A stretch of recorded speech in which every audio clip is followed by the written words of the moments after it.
Mga bossing, magandang gabi. Pupunta ulit kami ng Bulacan ni Mrs. Kasama ko ulit si Utol. Sa kanan sila, sa kabilang side ng kalsada. At yun, may pinareserve kami na 100 sacks na local rice na buko pandan mga bossing. Na-try nga namin isaing kaya nakaraan. Napakaganda, malambot.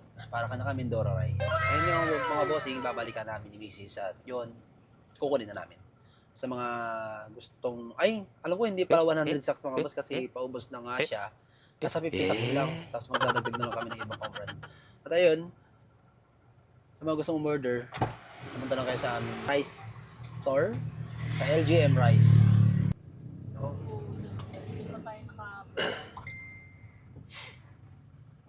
mga bossing, dito kami sa Inares. At yun, meron yatang ganap dito sa Inares.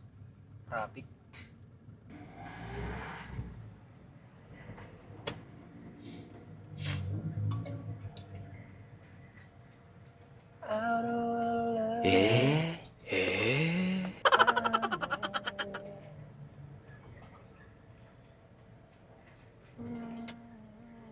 Wah, misti kuya na pabay ko.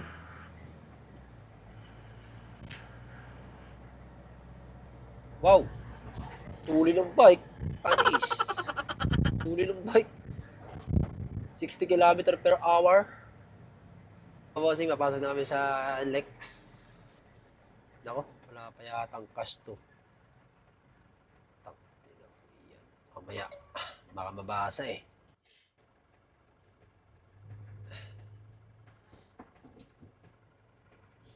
Loh, tayo yata nabasa. Okay. Oh, yung tumaas, 85 na? Oo nga, no? 79 yun, diba? Ay, nako.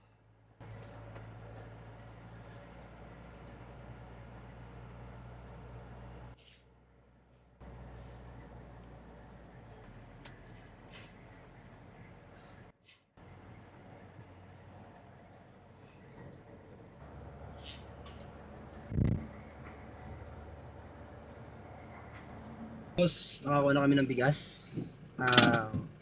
Local rice. Na anong bigas yun? Buko pandan. Nakakuha na kami ng buko pandan. 56 lang nakakuha na. Kuha kami ng laon.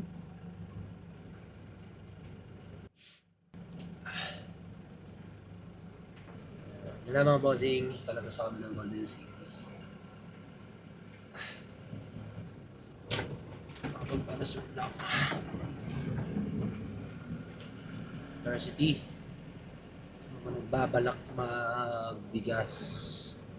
Yan. Nakaparada doon, nakaparada. Ano eh? Pala.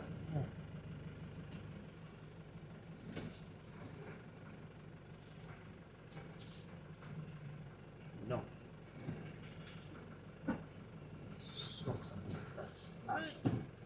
Saksan muna. Dito na kami mga bossing. Ngayon, nagkakarga nga si Utol ng laon. Ayan.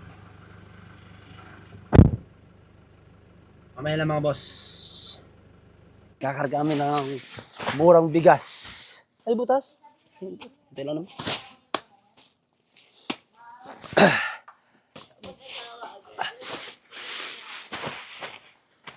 Gusto mong bumili ng bigas, pumunta lang kayo sa Bilangonan at Angono. Yan. Sa mga naghahanap ng laon, eto na.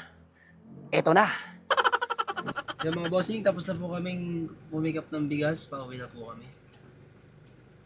100 sacks lang nakuha akong bigas. 100 sacks lang nakuha ng bigas. Ayun, mababang dito. Ayun, nakakuha na kami ng local rice saka laon.